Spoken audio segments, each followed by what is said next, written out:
de Godella, quina relació mantenen vostès amb l'Agència Valenciana de Protecció del Territori, si fan reunions periòdiques de coordinació, si s'informen de forma col·laborativa o si la delegació d'aquest Ajuntament i l'agència ha suposat desentendre's de velar per la legalitat urbanística.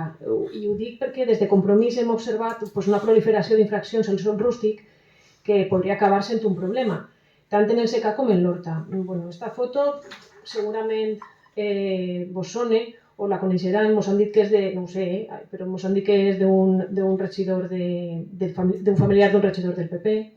I jo ho desconec, però en qualsevol cas el que sí que voldria saber és si s'estan perseguint totes les infraccions per tal de restaurar la legalitat urbanística i poder destinar els sòls efectivament a allò que està previst per ser més profitós per a tota la societat.